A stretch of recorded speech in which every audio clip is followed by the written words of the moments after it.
Hello friends, welcome back to the channel. मैं हूं आपकी होस्ट तमन्ना। आज के वीडियो में हम डिस्कस करेंगे legality of object and consideration क्या होता है, वॉइड एग्रीमेंट्स शून्य करार कौन से होते हैं। तो चलिए स्टार्ट करते हैं। इस वीडियो में हम क्या डिस्कस करेंगे कि अनलॉफुल ऑब्जेक्ट और कंसिडरेशन क्या होता है, मेंटेनेंस एंड टेम्पैरिटी एग्रीमेंट्स कौन से होते हैं, अगर एग्रीमेंट अनलॉफुल है लेकिन वो पूरा पोर्शन में अनलॉफुल नहीं कुछ पोर्शन में अनलॉफुल है तो उसका क्या स्टेटस होगा, वॉइड एग्रीमेंट कौन से होते हैं, शून्य करार कौन कौन से होते हैं। तो चलिए स्टार्ट करते हैं। But before moving forward I would like to request कि प्लीज़ आप इस वीडियो को एंड तक ज़रूर देखिए ताकि आपको ये सारे पॉइंट्स के कंसेप्ट अच्छे से क्लियर हो सकें। और अगर आपको हमारी वीडियोस अच्छी लगती है तो उसे लाइक और शेयर ज़रूर कीजिए एंड फ्रेंड्स सब्सक्राइब करना ना भूलें। तो चलिए स्टार्ट करते हैं। पहला आता है अनलॉफुल ऑब्जेक्ट और कंसिडरेशन क्या होता है। जैसे कि दोस्तों सेक्शन 10 जो है हमारा इंडियन कॉन्ट्रैक्ट एक्ट का, उसकी एक कंडीशन है कि अगर किसी भी कॉन्ट्रैक्ट को अगर आपको वैलिड बनाना है तो जो आपका सब्जेक्ट मैटर होता है, जिस उद्देश्य से आप कॉन्ट्रैक्ट में एंटर कर रहे हो, जो प्रतिफल एक दूसरे को दे रहे हो, वो लॉफुल होना चाहिए।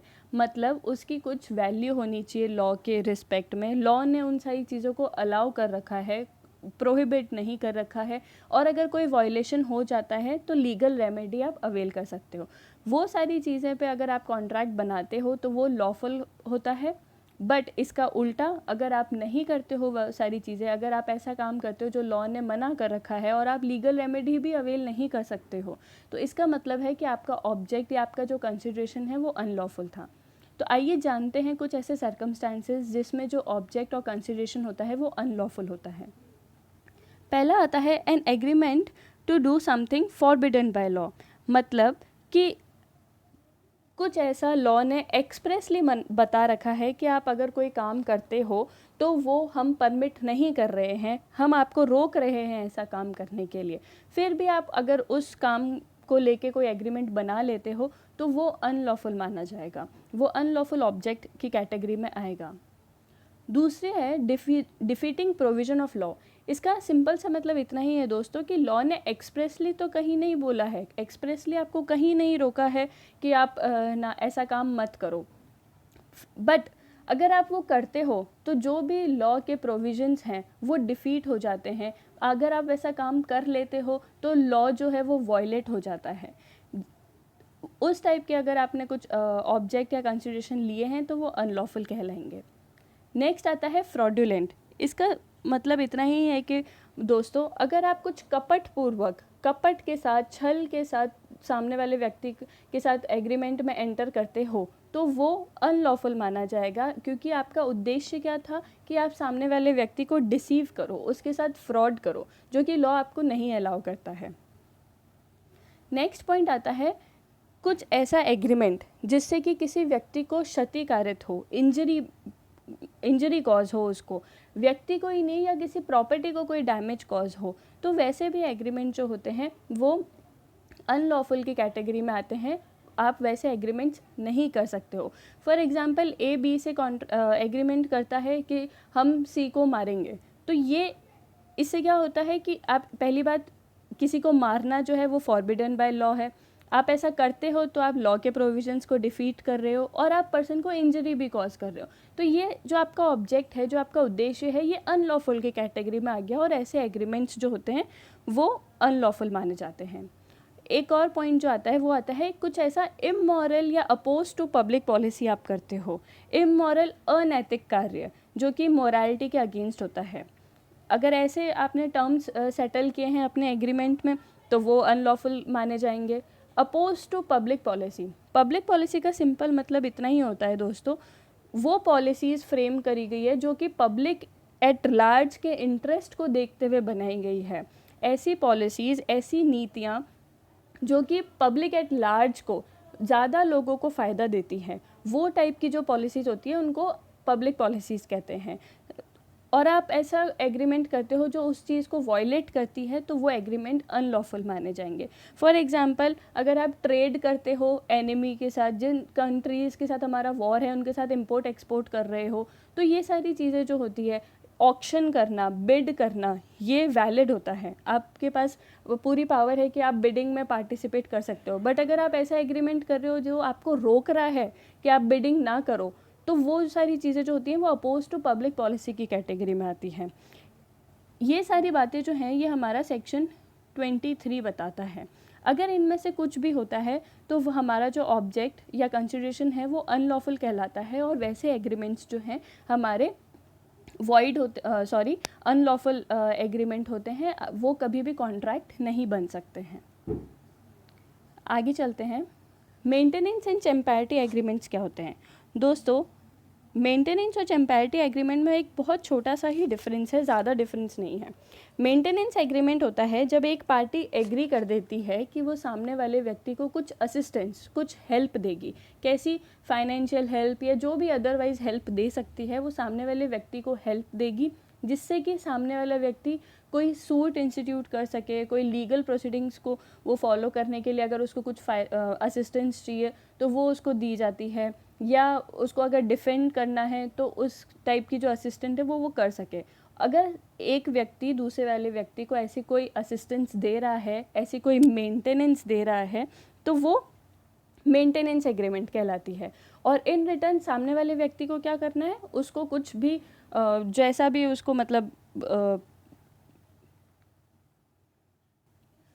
कुछ भी सामने वाले व्यक्ति को पेमेंट दी जाए, वो होते हैं मेंटेनेंस एग्रीमेंट। सिंपली जब ए व्यक्ति बी व्यक्ति को कुछ असिस्टेंस दे रहा है ताकि बी व्यक्ति कोई सूट इंस्टीट्यूट कर सके, और बी इन रिटर्न ए को कुछ पेमेंट दे रहा है, तो वो होते हैं मेंटेनेंस एग्रीमेंट।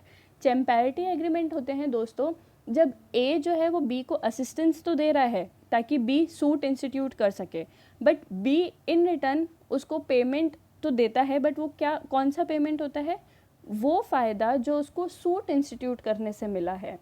ए अपना कुछ शेयर लेता है जो उसने असिस्टेंस दी है, उससे जो सूट इंस्टीट्यूट हुआ है, सूट से जो फ़ायदा हुआ है, उसका कुछ शेयर अगर उसको मिल रहा है तो वो होता है चैम्पैरिटी एग्रीमेंट। मेंटेनेंस में तो इन रिटर्न उसको कुछ पेमेंट मिल रहा था, वो कुछ भी कैसा भी पेमेंट हो सकता था। बट चैम्पैरिटी में क्या होता है? चैम्पैरिटी में जिस पर्पस के लिए हमने फाइनेंशियल असिस्टेंस दी थी सूट इंस्टीट्यूट होने के रिस्पेक्ट में, उसमें सामने वाले व्यक्ति को कुछ प्रॉफिट हुआ, उस प्रॉफिट का शेयर इन रिटर्न मिल रहा है, वो होता है चैम्पैरिटी एग्रीमेंट। और दोस्तों ये जो एग्रीमेंट्स होते हैं ये वैलिड होते हैं, बट कब वैलिड होते हैं? जब ये एंटर किए गए हैं बोनाफाइड इंटेंशन से। आपका जो इंटेंशन था वो मैलाफाइड नहीं था, वो बोनाफाइड था। तो वैसे इंटेंशन से अगर आपने मेंटेनेंस और चैम्पैरिटी एग्रीमेंट एंटर किए हैं तो वो वैलिड होंगे। आगे चलते हैं। अब अगली बात आती है, एग्रीमेंट अनलॉफुल इन पार्ट अगर है तो इसका क्या मतलब है? दोस्तों, अगर हमने जिस भी ऑब्जेक्ट, जैसे हमने आगे देखा था कि कोई भी ऑब्जेक्ट पे हम एंटर कर रहे हैं एग्रीमेंट, वो पूरा का पूरा ही अनलॉफुल है, तो वो पूरा का पूरा एग्रीमेंट आपका अनलॉफुल माना जाता है। आप उसको प्रोविजंस लॉ के थ्रू एनफोर्स नहीं करा सकते हो। बट अगर ऐसी सिचुएशन हो जाए जिसमें आपका आधा पोर्शन जो है एग्रीमेंट का वो तो लॉफुल है और जो बचा हुआ है वो अनलॉफुल है, तब क्या होगा? फॉर एग्ज़ाम्पल कोई ऐसे एग्रीमेंट होते हैं जो कि आधा पोर्शन तो लीगल है, आधा इलीगल है। कोई आपने ऐसे रेसिप्रोकल एग्रीमेंट किए हैं एक दूसरे से कि एक पार्ट जो है वो तो लीगल हो रहा है, दूसरा इलीगल हो रहा है। कुछ ऐसे आपने अल्टरनेट प्रोमिसेस किए, ये नहीं तो ये प्रॉमिस, तो उसमें भी कुछ लीगल है, कुछ इलीगल थिंग्स है। तो ऐसे सिचुएशन में क्या होगा? ऐसे सिचुएशन में होता है फ्रेंड्स कि जो भी लॉफुल पार्ट है वो अगर सेपरेट हो सकता है अनलॉफुल पार्ट से, तो जो लॉफुल पार्ट है उसको हम एनफोर्स करा देंगे, उस एग्रीमेंट तक तो वो चीज़ें वैलिड रहेगी, और जो अनलॉफुल पार्ट है उसको हम एनफोर्स नहीं करा सकते, वो उस रिस्पेक्ट में वॉइड हो जाएगी। ये तो तब है जब आप इन दोनों को सेपरेट कर सकते हो, जब आप इन दोनों को अलग अलग कर सकते हो। बट जहाँ आप अलग अलग नहीं कर सकते हो तो पूरा का पूरा एग्रीमेंट जो है वो आपका वॉइड हो जाएगा, आप उसको एनफोर्स नहीं करा सकते हो। चलिए आगे चलते हैं। वॉइड एग्रीमेंट्स, शून्य करार क्या होते हैं? जैसे कि दोस्तों हमने समझा था शून्य करार की डेफिनेशन, वो ये बताती है कि कोई भी ऐसे करार जिसको हम एनफोर्स नहीं करा सकते हैं लॉ के थ्रू, वो होते हैं वॉइड एग्रीमेंट्स, शून्य करार, जो कि शुरुआत से ही शून्य होते हैं। इनकी कुछ कैटेगरीज़ है। पहले आती है restrain of marriage. Restrain of marriage जो है वो हमारा सेक्शन 26 बताता है। वो ये बोलता है कि किसी भी व्यक्ति को अगर आप रोकते हो कि तुम इस इंसान से शादी नहीं कर सकते, या तुम उसको किसी भी तरीके से रोका जा रहा है शादी में एंटर करने के लिए, तो उस टाइप के अगर आपने एग्रीमेंट किए हैं तो वो वॉइड एग्रीमेंट है। फॉर एग्ज़ाम्पल, जैसे ए बी से करार करता है कि तुम सी से शादी नहीं करोगे, मैं तुमको इन रिटर्न 20,000 रुपये दूंगा, तो ये बी को रोक रहा है शादी करने से। तो इस टाइप का अगर एग्रीमेंट किया गया है तो वो वॉइड है, वो शून्य है। बट इसका एक एक्सेप्शन है, वो है माइनर की शादी का। अगर माइनर की शादी के लिए कुछ आप रिस्ट्रेन डालते हो तो वो एग्रीमेंट्स वॉइड नहीं कहलाते हैं। अगला पॉइंट आता है रिस्ट्रेन ऑफ ट्रेड। ये हमारा सेक्शन 27 बताता है। ये बोलता है कि अगर आप किसी व्यक्ति को कोई भी लॉफुल प्रोफेशन जो कि वैलिड है, मतलब लॉ अलाउ करता है कि हाँ आप ये काम कर सकते हो, लॉफुल ट्रेड, लॉफुल प्रोफेशन करने से अगर आप रिस्ट्रेन कर रहे हो, अगर आप रोक रहे हो, तो वो एग्रीमेंट, वो करार शून्य है। बट जैसे कि इसके भी कुछ एक्सेप्शंस है। इसमें ये होता है कि अगर मैंने मेरी कुछ अपनी गुडविल बेची है सामने वाले व्यक्ति को, या अपना कोई ऐसा बिजनेस बेचा है सामने वाले व्यक्ति को, तो मैं रीज़नेबल रेस्ट्रिक्शंस लगा सकती हूँ उसके ऊपर। जैसे कि मैं उसको बोल सकती हूँ कि तुम इस एरिया में काम मत करो, तुम ये सिमिलर बिजनेस जो है, जो मैंने तुम्हें बेचा है, इसको जो है तुम कुछ टाइम लिमिट तक, फॉर एग्जांपल 1 साल तक तुम इसको वापस से अपना बिजनेस नहीं बनाओ, मतलब उस पर्टिकुलर प्रोडक्ट में या जो भी मैंने उसको बेचा है उसमें तुम डील मत करो। अगर ये सारे रीज़नेबल हैं तो वो रिस्ट्रिक्शंस जो हैं वो वैलिड माने जाएंगे। बट जहाँ मैं उसको बोल देती हूँ कि तुम 100 साल तक ये काम नहीं कर सकते, या तुम पूरे इंडिया में ये काम नहीं कर सकते, तो ये रीज़नेबल रिस्ट्रिक्शंस की कैटेगरी नहीं है। और अगर मैंने ऐसे में किसी व्यक्ति को रोका है तो वो वॉइड एग्रीमेंट है, वो शून्य करार है। अगला पॉइंट आता है restrain of legal proceedings. Section 28 जो बताता है हमारा, वो ये बोलता है कि आप सामने वाले व्यक्ति को नहीं रोक सकते कोई भी लीगल प्रोसीडिंग्स करने के लिए। आप उसको नहीं रोक सकते अपना लीगल राइट एक्सरसाइज करने के लिए। अगर उसके पास राइट है कि वो इस रेमेडी को अवेल करे, तो आप ऐसा कोई भी करार उसके साथ नहीं कर सकते जिसमें आप उसका राइट जो है वो रिस्ट्रिक्ट कर रहे हो, आप उसका वो राइट छीन रहे हो। अगर आपने ऐसा कुछ भी करार किया है तो वो करार वॉइड माना जाएगा। या एक तो ये होता है कि आप उसका राइट छीन रहे हो, दूसरा है कि जो भी लिमिटेशन पीरियड है, जैसे कि कोई भी लीगल प्रोसीडिंग इंस्टीट्यूट करने के लिए, जैसे कि हमको पता है कि एक समय सीमा होती है, उस समय सीमा में ही वो लीगल प्रोसीडिंग इंस्टीट्यूट की जा सकती है। और अगर मैं उस समय सीमा को लेके भी कोई रिस्ट्रिक्शन लगा रही हूँ, फॉर एग्जांपल कोई भी लीगल प्रोसीडिंग इंस्टीट्यूट करने का ड्यूरेशन जैसे सपोज करो 3 साल है, बट मैंने बोल दिया कि अगर तुम लीगल प्रोसीडिंग लेके आना चाहते हो तो तुम्हें 3 महीने के अंदर अंदर लाना पड़ेगी, वरना उसके बाद तुम नहीं ला सकते। तो ये रिस्ट्रिक्शन भी जो है, ये रिस्ट्रेन ऑफ लीगल प्रोसीडिंग के रिस्ट्रेन कैटेगरी में ही आता है, और ये रिस्ट्रिक्शन जो है वो आप नहीं लगा सकते हो। इसका एक एक्सेप्शन है दोस्तों, वो है कि अगर पार्टीज़ ने ये रिस्ट्रिक्शन नहीं, मतलब अगर पार्टीज़ ने ये टर्म्स सेटल किए हैं कि अगर कोई भी डिस्प्यूट हो जाता है तो हम उसे आर्बिट्रेशन के थ्रू सॉल्व करेंगे, तो ये एक रिस्ट्रिक्शन नहीं है। आपकी लीगल प्रोसीडिंग नहीं रुक रही है, इसके अंदर डिस्प्यूट तो ऑलरेडी सेटल हो ही रहा है ना।